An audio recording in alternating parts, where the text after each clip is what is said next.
New York City. Would you risk everything to expose the truth? Attorney Simone Carter was no stranger to the courtroom, but today's case was personal. She adjusted her blazer, took a deep breath, and stepped forward. The weight of the moment pressed against her, but she refused to be intimidated.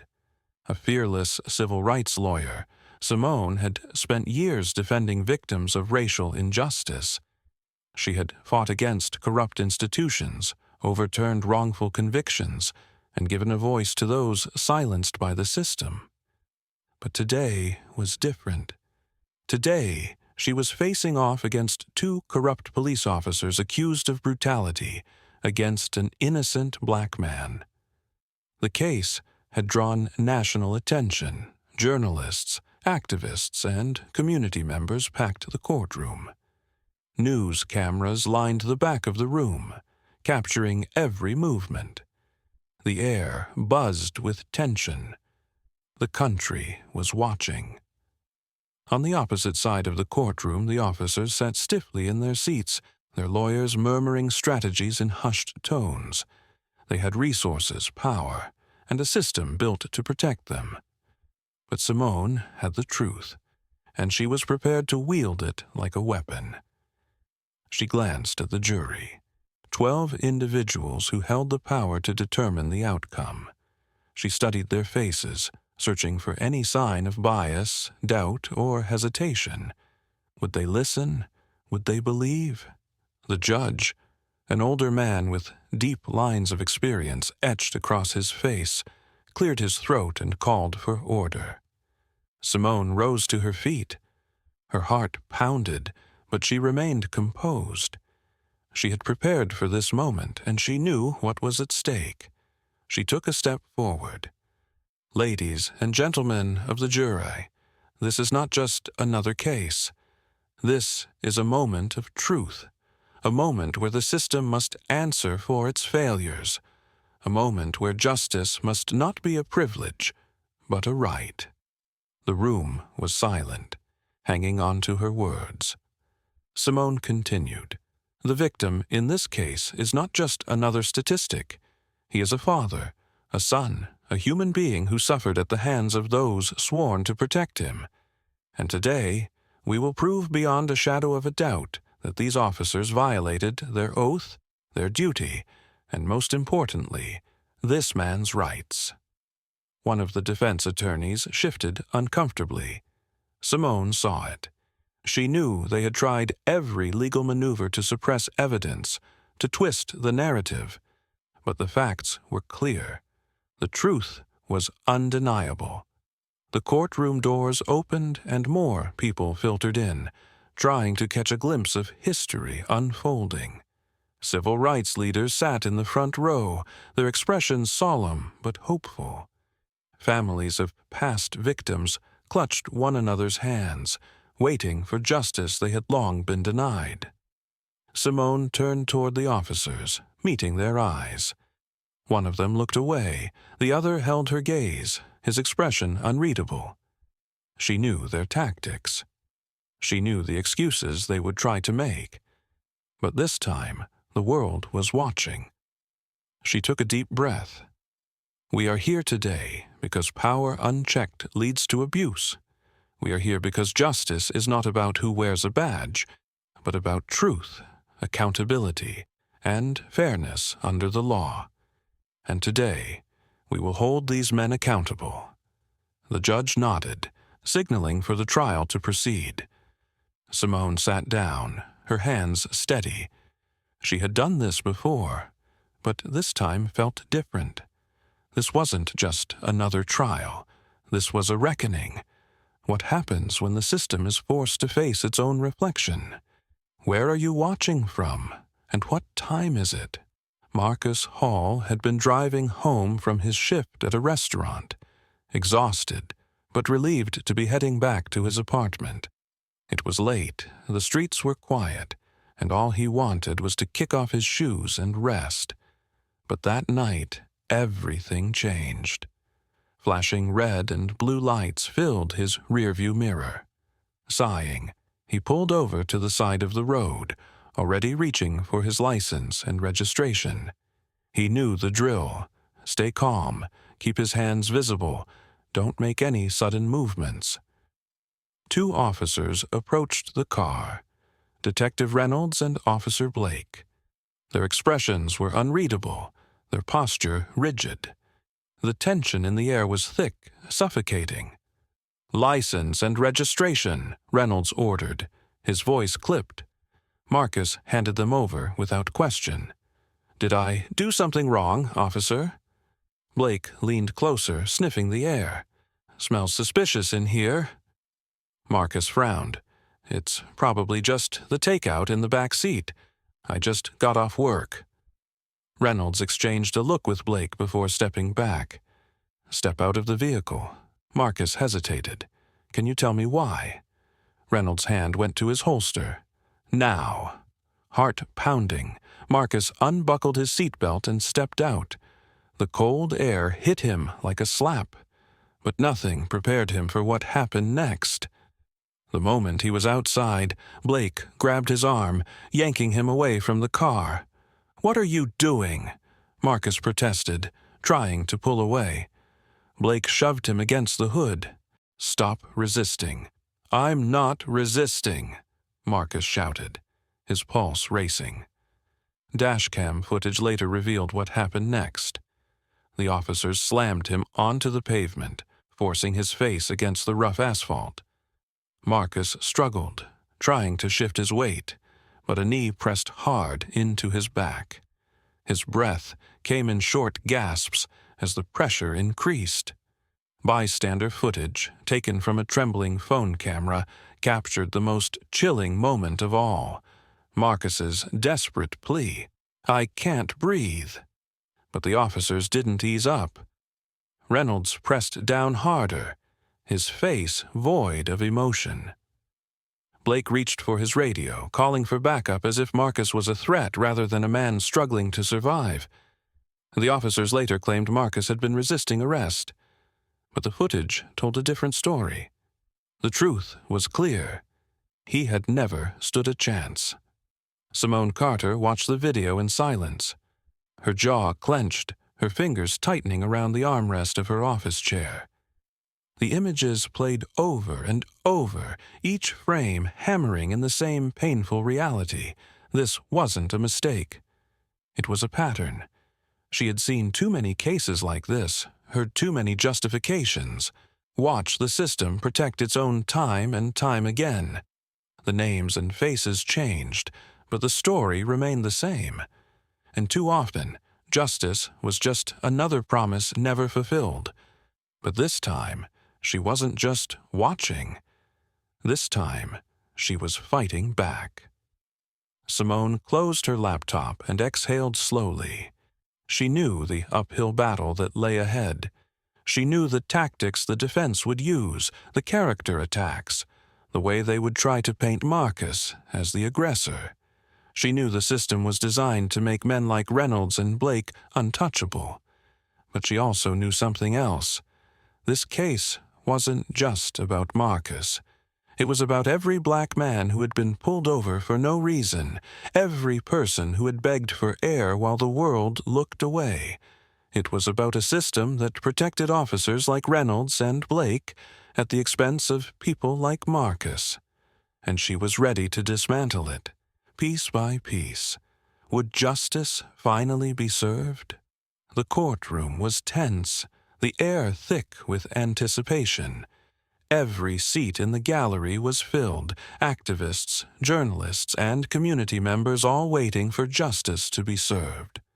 The national spotlight had turned to this case, and Simone Carter knew the weight of it rested on her shoulders. On one side, Simone stood tall, her blue suit crisp, her confidence unshaken. She had spent years preparing for moments like this, but this case was different. It wasn't just about Marcus Hall. It was about accountability. It was about justice. On the other side, the officers sat calmly, their faces unreadable, their lawyers ready to spin the narrative. They had done this before. Walked into a courtroom expecting to be protected by the very system they upheld. But today, Simone would make sure the truth was louder than their lies. The judge adjusted his glasses and cleared his throat. "Miss Carter, you may proceed." Simone walked toward the jury, locking eyes with each of them before speaking. This case is not just about Marcus Hall. It is about accountability. It is about justice. She paused, letting the words settle in the silent room. The defense will tell you that Marcus resisted. They will try to paint him as a threat. But we have the evidence. We have the dashcam footage. We have the bystander video. And we have the truth. The officers' lawyers shifted in their seats. The prosecution's first witness was called, the medical examiner who had reviewed Marcus's injuries. He described the bruises, the fractured ribs, the telltale signs of excessive force. Simone listened carefully, her jaw tight as each injury was listed. Then she stepped forward. "Doctor Evans, in your professional opinion, could Marcus Hall have posed a threat while he was pinned to the ground?" The medical examiner shook his head. He was completely subdued. The pressure applied to his back would have made it nearly impossible for him to breathe. A murmur rippled through the courtroom. Simone glanced at the jury, watching the impact of those words sink in. Next, she played the footage. The room fell silent as the video showed Marcus being yanked from his car, thrown to the pavement, and pinned down as he gasped for air. His voice, hoarse and desperate, echoed through the room. "I can't breathe." Some jurors flinched. Others clenched their hands. The girl sitting in the front row, Marcus's younger sister, wiped away silent tears. When the video ended, Simone turned to the officers. Reynolds kept his gaze forward, but Blake shifted uncomfortably. She caught that. She walked toward them. "Officer Blake, you claimed that Marcus Hall was resisting. Would you say the video supports that claim?" His lawyer stood up. "Objection. Sustained," the judge said. "Rephrase, Ms. Carter." Simone nodded, turning back to Blake. "In the video, where do we see Marcus Hall fighting back?" Blake didn't answer. He couldn't. Simone faced the jury once more. "The defense wants you to believe this was justified. But what you saw just now, that was not justice. That was abuse of power." She took a breath. "And today, you have the power to do something about it. The officers thought they had control. They were wrong. What book are you reading?" The courtroom was silent, the air heavy with expectation. Simone Carter stood firm at the center of it all, her posture unshaken, her expression unreadable. This was the moment she had been waiting for, the moment when the truth would speak for itself. She turned toward the witness stand where Officer Reynolds sat with his hands folded neatly in front of him. His face was calm, carefully composed, as if he had rehearsed this moment 100 times before. "Officer Reynolds," Simone said, her voice steady, "you testified that Mr. Hall resisted arrest." "That's correct," he answered, his tone professional, unwavering. Simone nodded, as if considering his words. Then she stepped aside and gestured toward the screen behind her. "Let's see what the footage says." A hush fell over the courtroom as the video began to play. The dash-cam footage flickered to life, showing Marcus Hall behind the wheel of his car, his hands resting visibly on the steering wheel. The officers approached, and then, without warning, yanked open the door. Gasps rippled through the audience as Marcus was pulled from the car, slammed onto the pavement. Then came the bystander footage, shot from a shaky phone camera. The courtroom watched in stunned silence as Marcus pleaded, "I can't breathe," his voice raw and desperate. The video showed his hands raised in surrender before he was tackled, his face pressed into the asphalt, a knee digging into his back. Simone turned toward the jury. They were frozen, their eyes locked on the screen, their expressions shifting from shock to unease. Some flinched as Marcus's cries echoed through the speakers. She let the video play out in its entirety, every second of it. When the footage ended, Simone let the silence hang. The weight of what they had all just seen settled over the room like a storm cloud. She turned back to the witness stand, locking eyes with Reynolds. "Is this what resisting arrest looks like?" Reynolds hesitated. His jaw tensed, but he said nothing. Officer Blake, seated beside him, shifted uncomfortably. The defense attorney cleared his throat, preparing to object, but even he knew the damage had been done. Simone let her gaze sweep across the courtroom, letting the truth settle in. "The officers claimed Marcus Hall was a threat," she continued, her voice unwavering. "That he was dangerous, that their actions were justified." She gestured back to the frozen image on the screen, the image of Marcus lying motionless beneath the weight of the officers. "But we all saw the truth." Gasps spread through the audience, murmurs rising like a wave. Even the judge's face had hardened, his usual impartiality cracked by what he had just witnessed. Reynolds shifted in his seat. Blake stared at the table in front of him. Neither of them answered. Simone took a step forward. "This case isn't just about Marcus Hall. It's about a system that allows officers like Reynolds and Blake to operate without fear of consequences, a system that relies on narratives instead of evidence." She turned to the jury. "But today, you have the power to change that." The truth was undeniable. And now? The real battle began. The tension in the courtroom had reached its peak. The air was thick, suffocating, as all eyes turned to the witness stand where Officer Blake sat, his hands clenched under the table. Beads of sweat dotted his forehead. He had prepared for this moment, rehearsed every answer with his attorney. But nothing could prepare him for Simone Carter. She took a measured step forward, her gaze locked onto him. "Officer Blake," she began, her voice sharp but controlled. "Did you fear for your life that night?" "Yes," he answered quickly. Too quickly. Simone tilted her head. "Even though Marcus Hall was unarmed? Even though he was on the ground?" Blake hesitated, shifting in his chair. We followed protocol."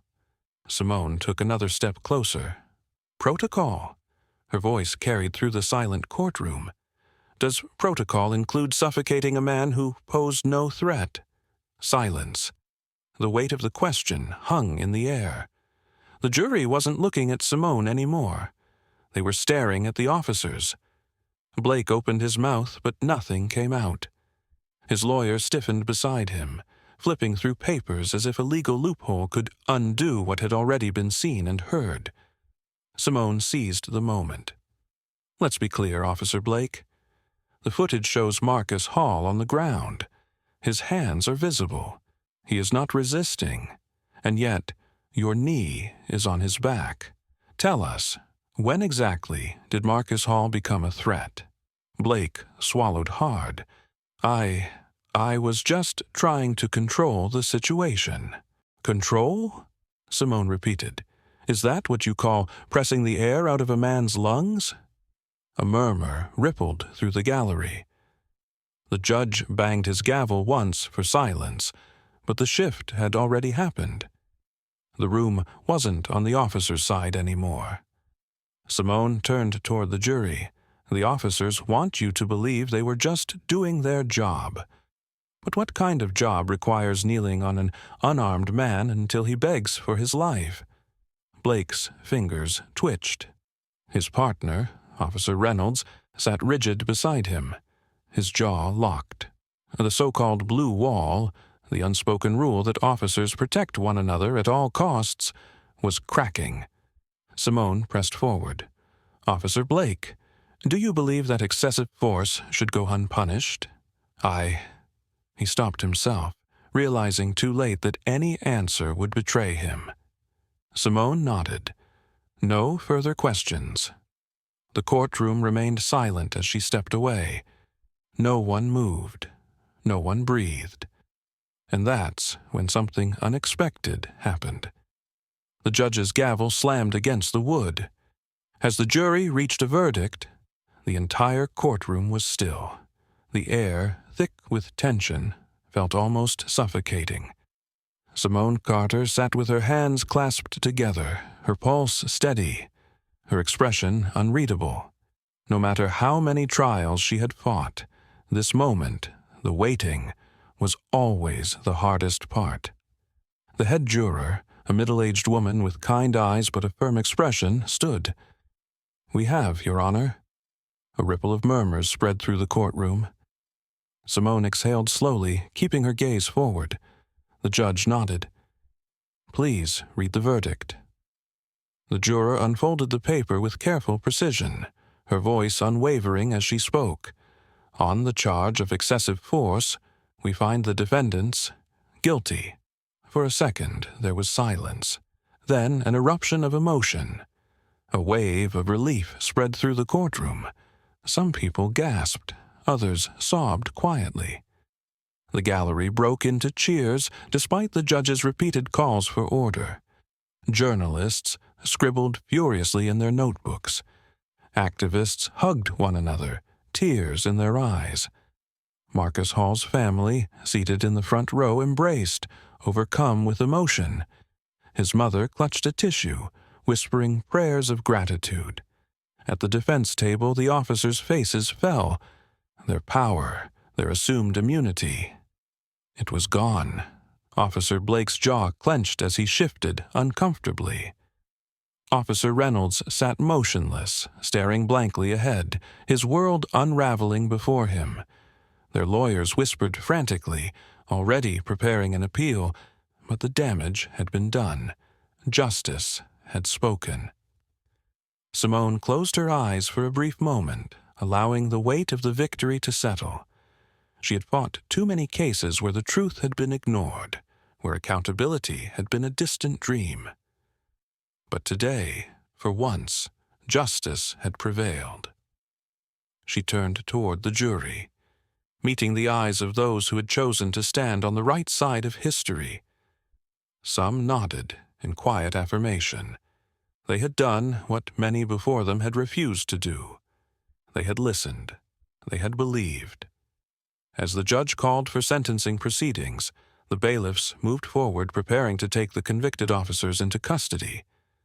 The once confident men were now stripped of their authority, just two criminals awaiting judgment. Simone gathered her files, her hands steady. The battle was not over. There were more fights ahead, more cases to bring to light.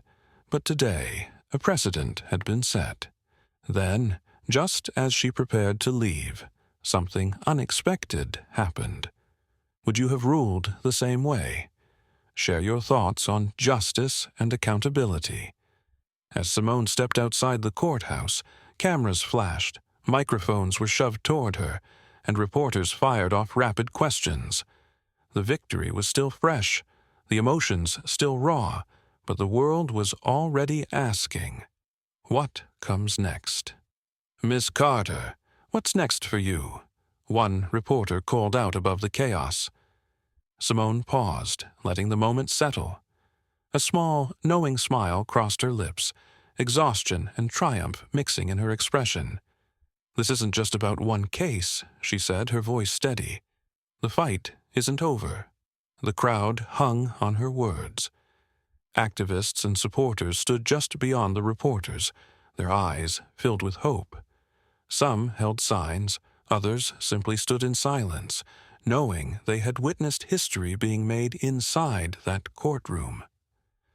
The ruling wasn't just about Marcus Hall. It was about a broken system finally being held accountable.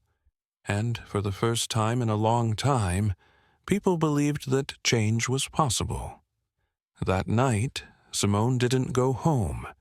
Instead, she returned to her office, where a group of young law students were waiting for her. They had followed the trial closely, inspired by her fight, eager to learn from the woman who had taken on the system and won. She looked at them, seeing in their faces the same fire that had once burned in her, the same hunger for justice, the same refusal to back down. "You have a voice," she told them.